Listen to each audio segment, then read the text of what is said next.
Konnichiwa minasan, c'est moi, Fabulé388. Ou sur YouTube, cette chaîne s'appelle Critique Animé. Et bienvenue à tous, Konnichiwa, pour cette première vidéo, cette première Critique Animé. Donc actuellement je vais faire une petite aparté, je mettrai dans la description où est-ce qu'il faut aller pour le début de l'épisode. Donc dans cette petite aparté, c'est tout bête, je vais vous parler un peu de ma chaîne. Donc je vais faire des vidéos à raison de soit une vidéo toutes les semaines ou une vidéo toutes les 2 semaines. Ça dépendra tout de l'ampleur du projet. Et voilà. Donc pour l'instant sur ma chaîne il n'y aura que 2 principes. Ce sera Critique Anime, qui va tout simplement à la manière de Pose Manga et de Mister Enzior, que je salue au passage. Ça va, je vais parler d'un animé que de mon point de vue sur cet animé, ses points forts, ses points faibles s'il y en a, et la conclusion, voilà. Ensuite le deuxième principe sera tout bête, c'est un peu comme la critique animée, mais vous remplacez ça par des visual novels. Les visual novels, pour ceux qui ne savent pas, ce sont des sortes de romans interactifs, jeux entre guillemets, qui sont la plupart du temps japonais, qui racontent une histoire et dont sont inspirés beaucoup d'animés maintenant. Alors, avant de débuter cette vidéo, enfin la critique animée, je vais vous faire un petit avertissement. Si vous ragez sur les vidéos dans les commentaires, genre vous mettez un pouce rouge en mode gros rageux, ou alors je sais pas, vous mettez un truc genre mais t'es nul, casse-toi, tu sers à rien, vous cassez de ma chaîne, s'il vous plaît. Je vais essayer d'avoir des gens bien, hein. Donc sinon les commentaires, hormis ceux-là, sont tous les bienvenus, hormis peut-être les first. Ils sont tous les bienvenus, hein, parce que voilà, les critiques constructives, ce que vous avez pensé de l'anime en question ou du visual novel en question, j'aimerais beaucoup le savoir. Vos avis, j'aimerais beaucoup les savoir. Les animés que vous me conseilleriez ou voilà, ou peu importe, hein, peu importe vos commentaires, tant qu'ils sont constructifs et qu'ils apportent quelque chose, je suis preneur, je suis preneur. Et bien entendu, si vous aimez la vidéo, n'hésitez pas à commenter, à partager et à mettre un petit j'aime. Allez, bonne critique animée. Voilà, donc la critique animée sera sur No Game No Life.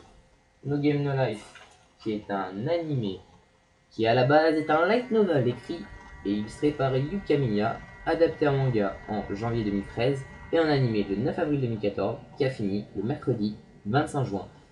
Je le sais, ça, que ça finit 25 juin, tout simplement parce que je l'ai regardé le jour même en fait.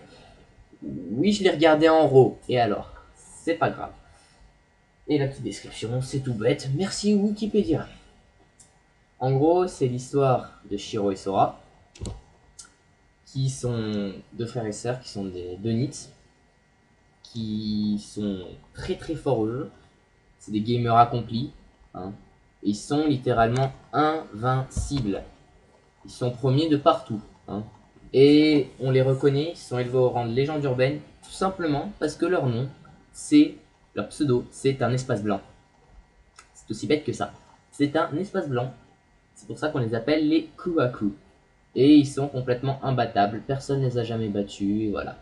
Et un jour, ils vont recevoir un mail avec un lien sur une partie d'échecs qu'ils vont remporter, et ils vont rencontrer ce type, Tetto, qui est tout simplement Dieu. Voilà, on ne peut pas décrire autrement, c'est Dieu. Félicitations, vous avez rencontré Dieu. Et ben Dieu, après cette défaite, il va venir les voir, il va leur dire vous êtes vraiment pas dans le bon monde. Et il va les emmener dans son monde, qui s'appelle le Disboard. Et il va les charger d'une mission, c'est qu'il veut prendre sa revanche. Donc il va leur dire, bon ben, essayez de me rejoindre là-haut dans ma tour, Et voilà, c'est tout. Et donc, Shiro et Sora vont devoir aller conquérir le monde, prendre toutes les races sous son contrôle, et affronter Dieu pour le titre de Dieu. C'est aussi bête que ça. Parce que dans le Disboard, les conflits armés, la guerre et tout ça, interdit. Tous les conflits et tout est réglé par les jeux. Il y a des mises dans ces fameux jeux. Tout simplement parce que, par exemple, disons que je défie quelqu'un à un jeu, cette personne aura le droit de choisir le jeu, et on devra tous les deux miser quelque chose. Donc voilà, c'est le principe est aussi bête que ça, en résumé. Et en gros, cet animé, il va prendre deux arcs.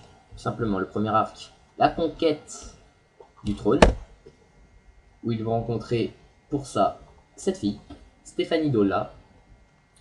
Stéphanie Dola qui est la petite fille de l'ancien roi de l'Humanity. Et ben, c'est tout bête. Elle va les aider à prendre le trône. Merci Stéphanie. Et ben, tout simplement, c'est un peu court, j'admets, la conquête du trône, mais c'est tellement truffé de références, c'est tellement marrant cet animé. Le ecchi est en bonne dose, c'est de la dose acceptable, bien pour le comique. C'est cet art qui était vraiment génial. Et voilà. Donc ensuite vient le deuxième arc, où notre ami Sora va déclarer la guerre ouverte après avoir récupéré le trône. Hein, désolé, c'est un léger spoil. Mais bon, voilà, quoi, c'est un spoil, disons, nécessaire. Pour que vous compreniez la suite. Et ben, il va tout simplement rencontrer cette fille en voulant récupérer la bibliothèque royale. Cette fille, c'est Djibril. C'est une Flugel. Flugel qui est la 5e race la plus puissante du royaume.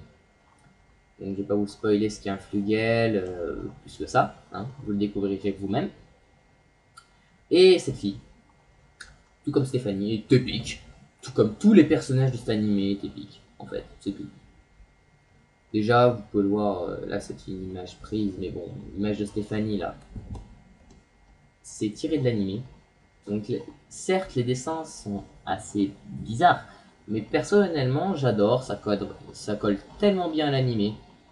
Voilà, ça fait partie des nombreux points forts. Un autre point fort, c'est l'opening.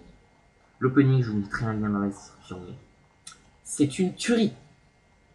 Je l'adore personnellement. C'est un très très bon opening. Pour moi, il n'y a rien à dire. La musique colle parfaitement à l'univers. Pareil pour les images. Il n'y a pas de spoil. Voilà. Donc, pour ceux qui veulent savoir quelle race il va affronter et pourquoi, je vous encourage à rester. Sinon, vous pouvez partir. Il y a des spoils. Voilà. Vous pouvez avancer plus loin dans la vidéo. Voilà. C'est bon? C'est fait? Je peux y aller? Allez, disons que c'est fait. Et voilà, il va affronter ces personnes. Ces personnes, ce sont les Warbeasts. En gros, les hommes bêtes. Et Sora va les affronter simplement pour une raison toute bête. Non pas parce qu'ils sont gros, méchants et tout ça. Parce que, voilà à quoi peut ressembler les Warbeasts. Si. Par exemple, Izuna, elle est trop mimi kawaii. On a tellement envie de la caresser. C'est avec sa petite queue toute mimi. Pardonnez-moi, c'était un peu mon côté Nitotaku qui a refait surface, il faut m'excuser. Et voilà, en fait, c'est exactement pour la même raison que Sora et Shiro veulent conquérir la Fédération de l'Ouest des Warbeasts. Simplement parce que Sora veut son harem de filles animales. C'est un génie. C'est tout, c'est un génie. Voilà, donc fin de l'instant. Spoiler, hein, pardon, voilà. Donc Izuna, qui va être donc pas l'antagoniste, hein, non, parce que dans Stark, il n'y a pas réellement d'antagoniste. Hein. Voilà, personne n'est réellement méchant. Personnellement, je sais pas. J'aime bien avoir des personnages à haïr, souvent, mais là, ça passe très bien. hein. C'est voilà, c'est No Game No Life, comme je vous l'ai dit plus tôt, est très beau, hein. C'est un très très bel animé, ce qui colle très bien avec ses dessins. L'histoire est plutôt originale. Avouez quand même que Dieu qui va chercher des gens pour jouer à des jeux, c'est, comment vous expliquer, pas très commun, hein. Et pour finir, et ben voilà, c'est... Maintenant, je vais atterrir sur le petit point négatif, hein. Petit point négatif d'après moi, hein. C'est la fin, tout simplement. C'est la fin. Parce que la fin, il n'y a pas encore de suite de prévu. Mais cette fin laisse totalement présager à une suite. Attention, je vais décrire un peu la fin. Petit spoiler encore, hein. Oui, encore la même image. Je sais, je suis méchant. J'avais la flemme. Voilà, c'est dit, c'est fait. Vous avez 3 secondes pour partir. Enfin, pour aller à la suite de la vidéo.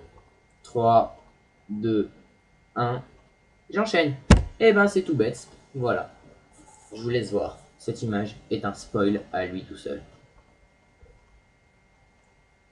Ils vont affronter tout simplement un ennemi, voilà, et ça termine sur un commençons le jeu.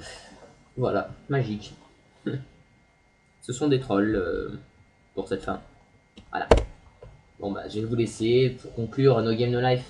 Je vous conseille complètement de le regarder, si ce n'est rien que pour vous faire un avis. Hein.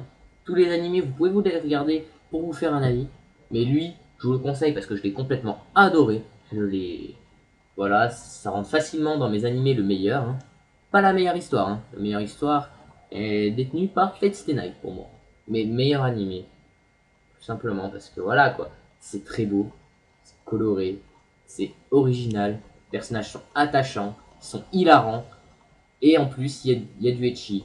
Oui, j'adore le ecchi. Pas en remontrance, hein, mais le ecchi, j'aime bien. Hein. Oui, j'assume, j'assume. Je suis un pervers. Ecchi. Voilà. Donc, eh ben, je vous laisse sur cette image un indice du prochain CritiVN.